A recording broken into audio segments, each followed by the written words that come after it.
Hello and welcome to my channel Sense of Tumor, which by the way is the title of my books.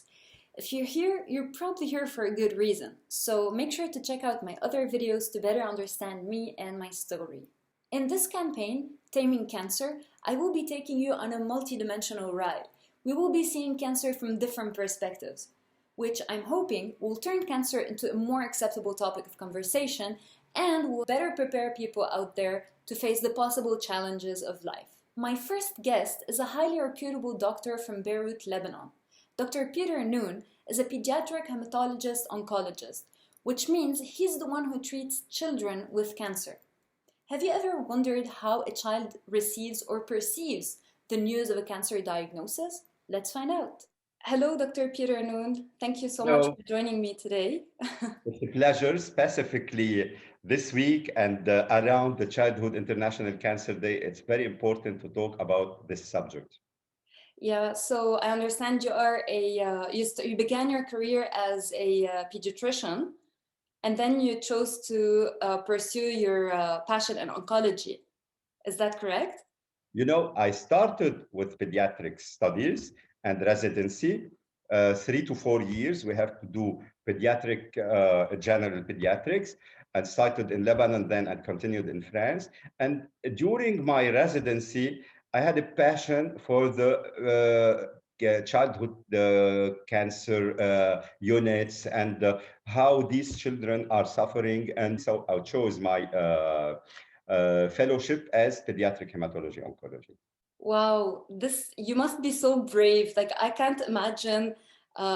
Like I always say this about oncologists. It's not easy dealing with the patients, especially when they're children. Like you look Yeah. at them, they're so cute, they're so sweet. You don't want to put any injections in them or like. Wow, it takes a lot of courage to be able to, and we depend on people like you. In pediatric hematology oncology, we have better results than in adults. But even though my friends in adult oncology, they told me, how come you can work with children with cancer? Because Exactly. even oncologists, adult oncologists who are dealing with oncology and cancer, they said it's really different to work with a child with a cancer than an adult with cancer. And I agree.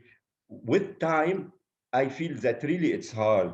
But you know, when you see that in pediatric oncology, you have more than 80% survival rate, you're happy and you want to go forward and to continue this mission. Mm. Wow, that's just amazing. Thank you for doing what you do. Again, I'll say it again. I mean, I'm so grateful to have people like you who have the courage to treat the patients, especially when they are so vulnerable and young at such an early age. We're talking like what's the earliest age that you've We have all the ages. When we are pediatric oncology, so are we're dealing with kids from age 0 to 18. zero? Like they're Yeah. born that exists. So Yeah, it can happen. It's really rare, but yes, it can happen. So even less than 1 year, we have a lot of children with cancer also, but very, very small. The first 2 months, it's really unusual, very, very rare, but later on, yes. wow. Yeah, I remember, in fact, when I was having my bone marrow transplant, I'm a leukemia patient, but I had it at 21, and then I relapsed It's a year also later. very early too. Yeah, yeah, Yeah. but I had my bone marrow transplant at 24, and I remember asking the nurse, what's the youngest patient that they had in the bone marrow transplant unit? And she told me the person was one month old. Mm. Oh my God, it's crazy. I can't even imagine. Like, I thought I was young, but I look at these. Yeah, you know, in pediatric oncology units, all are young. When we have 14, 16, 17, so these are the oldest patients. Wow. Wow, that's amazing. And so, which leads me to ask about the success rate. So, you mentioned 80% success rate. Does that Yeah. apply to all cancers All or just pathologies, hematology? all pathologies included. You know, in pediatric oncology, the most frequent cancer is leukemia, Yeah. acute lymphoblastic leukemia. This is which accounts around 33 to 35% of all cancer in children. Wow. And ALL has a very good response. We have a very successful rate, which is around 90%. Wow. Second cancer we have in children is the brain tumors. We have the brain tumors around 20% of all cases. In brain tumors, it's very difficult and wide because we have some very simple cases and we have very aggressive cases. So it's very wide, Mhm. not like in leukemia. The third cancer we have in children is lymphoma, and here also we have a very good response rate. So the worst one we have maybe in children is neuroblastoma, where but it accounts for only 7 to 8% of all childhood cancer, and here the success rate is very low. It's around 30% because they come with metastasis and late diagnosis sometimes, and it's aggressive. So when we add all these together, we have 80% survival rate, which is good. But It's amazing. unfortunately, and we are talking now with all the platform in the world, the pediatric oncologist via the SIOP and other international organization, it's not like that all over the world. Unfortunately, the rich countries and where the medicine is really very developed, we have these 80%. But in poor countries, we can have only 20, 25% survival rate, which is really Wow. poor For the same cancers, for the for the same same cancers because they don't have the capability of treating these patients, or they don't have enough drugs or enough centers to treat these patients. So you can see this wide difference from 25, 30% to Yeah, 60%. Really, crazy. what's good in Lebanon that we have a good survival rate. We have really an excellent centers of pediatric Mm. oncology. We have really almost everything. Unfortunately, as I told you before, this year was so difficult. I think all over the world was COVID, Yeah. but we have to add on the top of that, we had the explosion of Beirut, of the port, and we had shortage of drugs due to the problems, the financial problems. So this year was really very difficult, but usually in Lebanon, the survival rate is excellent. Wow. So I'm not sure how to feel about it, if I want to be sad, because unfortunately the situation has gone down since the past year, since the explosion, and even before that when COVID and the lockdown started.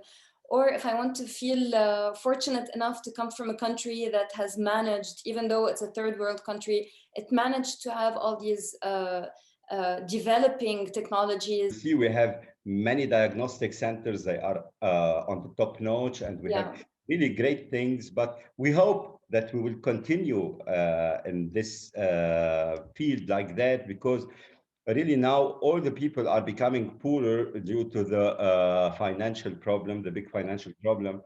So everything is becoming very expensive, and we hope to maintain the level that we had before. hopefully, hopefully. So tell me, doctor, how do you give a cancer diagnosis to a child? So they're in your office. How do you get me through all the details? It depends. It depends because in pediatric age, it's not like in adult age. Adults are adults. Yeah, Whatever the age, we are adults and we tell everything. In pediatrics, you can have a child of 5 years old, you can have a child of 10 years old, or 17, 18 years old. For example, adolescents, it's very important to deal with them because this is the most difficult category, I can yeah, say, because they don't know themselves. They are still children or adults. They want to know everything. And if they know everything, maybe sometimes their reactions are not very well. So this is the age where it's complicated a little bit, but we have to sit with the parents and with the child and to tell them the truth and to tell them that really, as I told you before, we have a lot of successes. So we have to give hope. this is Uh, it. we have to tell the story as it is, Mhm. that the child has cancer. The parents have to be there. The child has, some families we have this less and less, but it exists also that some families they don't want their children to know about their diseases, and here it's really difficult to us and to the patients and to the families later on. And now I'm telling all the patients, let them know from the beginning, because when they have cancers, they have to come to the hospital often for many sessions of chemotherapy. They are always here in the hospital. So, they are here, and now every child has his iPad interconnected to internet, so they can go and see what's going on. And when they have not good information, this is even worse. So Mhm. when they tell them the truth from the beginning, you have this pathology, this disease, this is how we will treat it, and the success rate is that high. So please ask all the questions you have to ask. We are here for you. We can have also psychologists with us. We can have all the team with us, the young doctors, us, everyone. Before Corona, we had a lot of NGOs. We have our NGO, which is Kids First Association, which is dealing with these patients in 3 centers in Lebanon: St. George University Medical Center, Lebanese Hospital Jaitawi, and Notre Dame de Secours in Byblos. So Kids First, we tell the parents, don't panic. Everything will be managed and handled by the association. As I told you, financial problems are high. So Kids First can take all these financial problems on its responsibility. And we have our team and volunteers who can help these patients. And we are dealing with other associations for teaching, for psychological support. So we are all here for them. Little bit, as I told you now, less due to COVID. We cannot go all of us with them. Sometimes, like we are doing now on Zoom. But we have to support these families and be beside them and beside the child, because from the beginning, we tell them the truth. You have to know it as it is, and you have to know that we have a very high success rate. If you deal with this pathology, I know it's hard. We have we have some problems and we have to go to the hospital. We have to lose our hair. We have many problems. I know it's not that easy, but look at the end. You are young. You have to continue your life, and to continue it really good, you have to be strong. Mhm. Wow. When I think of pediatric oncology, I don't know why, I just imagine the youngest, like 2, 3 years old. Yeah. But They the support much more than the oldest. As I told you, Yeah. the category group with a big problem are the adolescents, because the adolescence is the age where everyone wants to go out with friends everywhere. We're not, and this is the category of age where we have a little bit problems. And now when we are talking with them from the beginning, everything, they support much better. But the youngest are really the good ones, and they support very well, and even they are stronger than their families and parents. Wow. Wow. Specifically with all these NGOs with us, and we are playing with them. We have playing group. We have not to talk about this year. This COVID year is really different from all Of other course. years. An But exception. usually the support is very, very well with many people around them. Wow, that's amazing. So You can this is imagine, once I had a patient who, the brother of the patient was jealous of his brother, the cancer patient, because he saw him always with gifts, always with support. oh So, even the brothers and sisters were jealous, to tell you that yeah. the cancer patients are really very well surrounded. Yeah, and they're being very well taken care of. Hmm. That's amazing. So this is the perspective, this is your perspective, but what about the child's perspective when we're talking about a very, very early age? So at 2 years old or 1 year old, like they probably don't even walk yet. Um, do they express something like, do you have any stories that you remember that you'll never forget? They express what they think, the way they perceive their treatment, the way they perceive the fact that they have to be here to lose their hair. Do they make comments about that? As I told you, no, the youngest are really the easiest Wow. because they do not know much. The most important thing for the youngest are playing, school, parents beside them. So we are trying to have all these in the Yeah. hospital. So even though, as I told you, they have it more than their sisters and brothers at home. So Yeah. for the small age, we have not that big problem. Mhm. Of course, when they have pain, when they don't like the IV lines, of course, they don't like the injections. But we are trying to do this really in a easier way. But these are things that babies do not like. But other than that, we are trying to make their room joyful, their life easier. So for them, if their parents are here, they are playing, they are studying, so life continues. Wow, yeah, you're right. You're super right. Because at an early age, you can always like give them gifts, dance around, bring clown doctors or whatever, but Yeah, entertain we them. had the clown, we had all these Yeah, yes, entertainment, but unfortunately this year we cannot sure. unless via Zoom or but they were waiting for them. We had them every week, and they were waiting for big events that we did a lot of entertainments with them during Christmas and the big feasts, many times a year. But unfortunately, now we are not doing Wow. this. We are Thank you waiting. so much once again. Like, thank you for everything that you are doing and offering this world. I swear, it sounds so entertaining. My treatment seems boring now. No, you have to with the kids Yeah, of course. because really it's a long way. We have, for example, leukemia is 3 years treatment. You cannot let the patients don't feel stable during 3 years.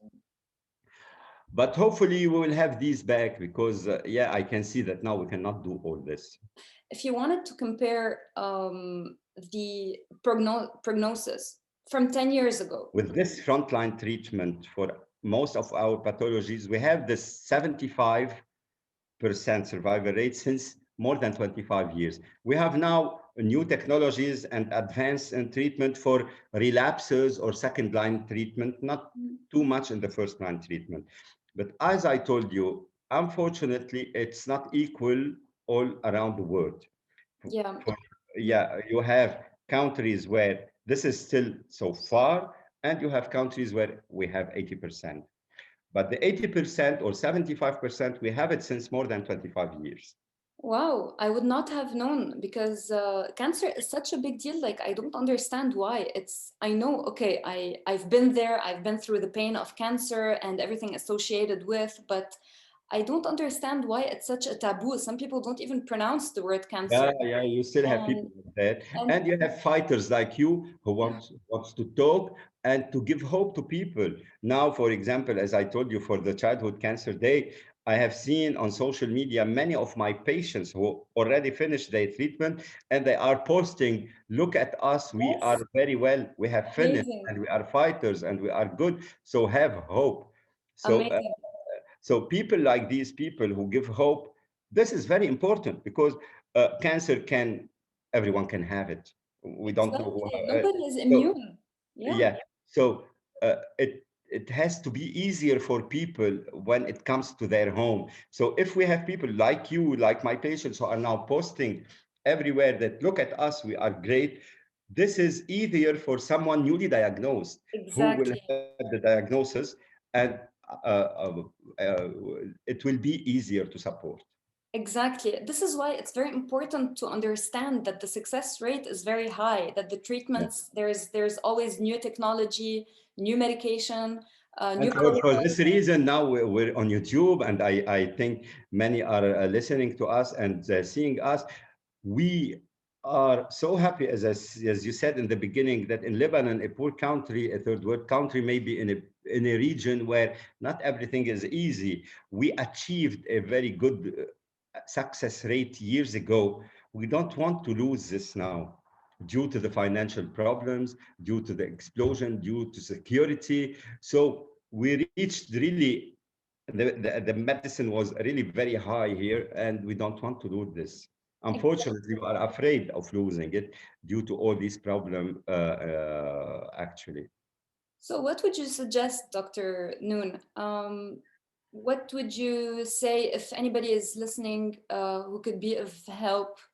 What do you suggest? Yeah, continue to support those who can support. Many NGOs are doing great jobs in Lebanon for pediatrics and for adults, and I can mention again our NGO, the Kids First Association.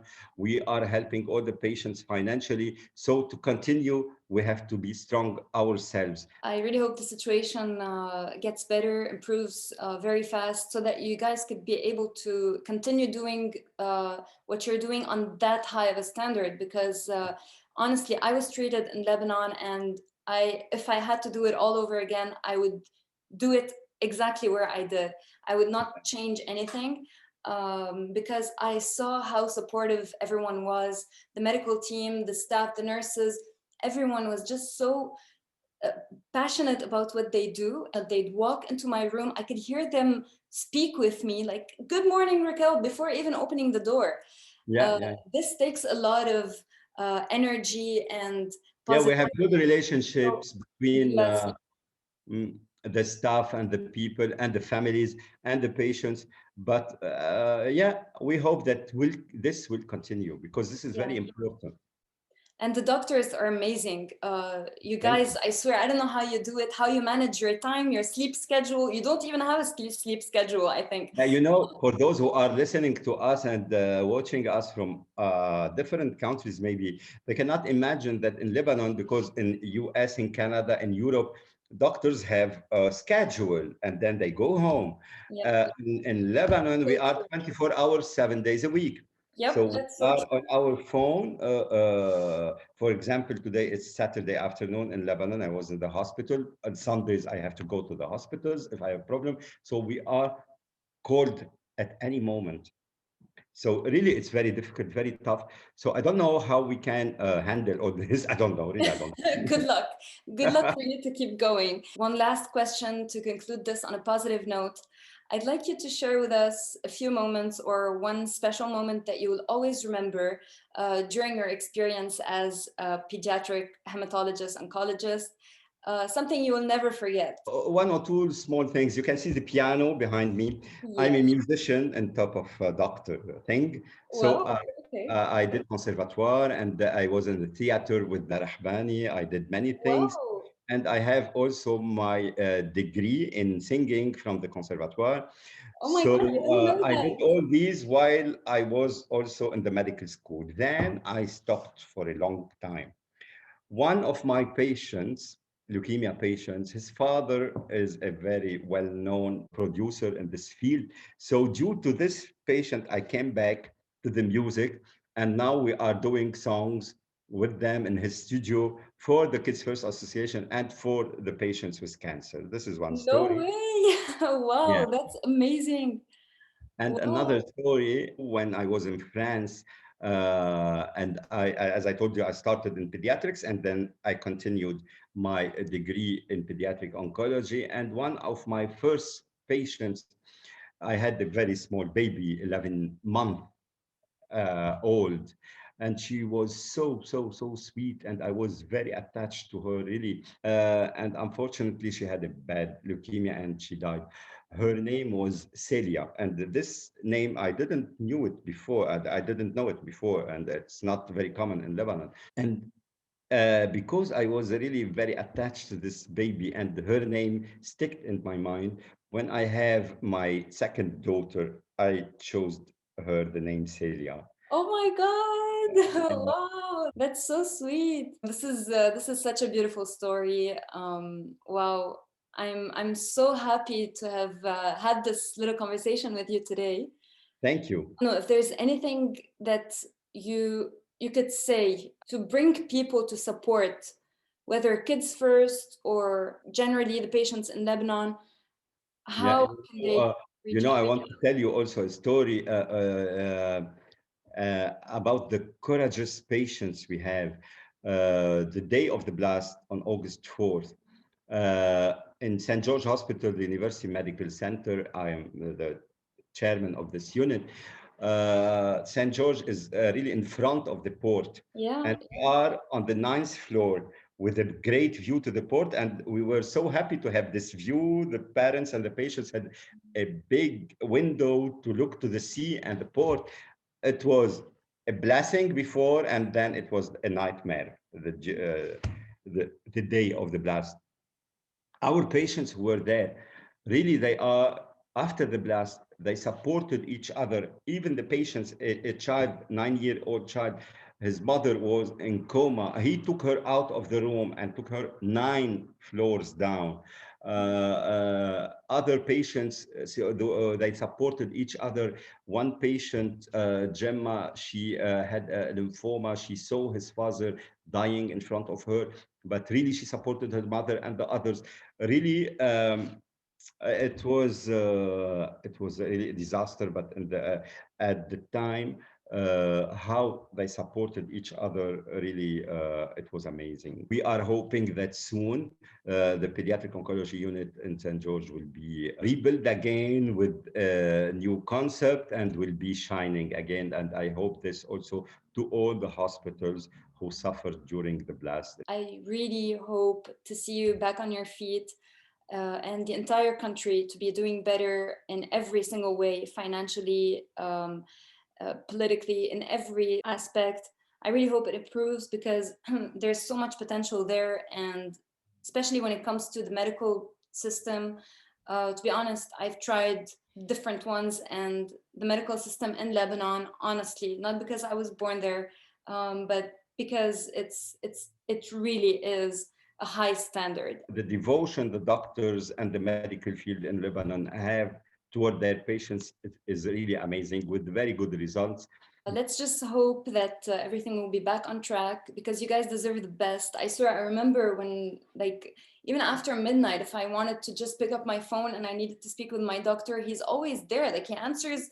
I send him a message, half a minute later, it's seen. And I don't know how they do it, how you guys do it. You're doing an amazing job. Regardless of how catastrophic the past year has been on the entire world, but especially on the Lebanese. It's not easy, but I really hope that things go back to the way they were Yeah. before all of this started. Thank you so much, Hopefully. Dr. Noon, for Thank you joining me so much. today. And keep going with your new project. And hopefully it will be very successful, I'm sure, with what you have done before and what you will do later on. Thank you so much. Thank you so much. Have a great evening. Bye.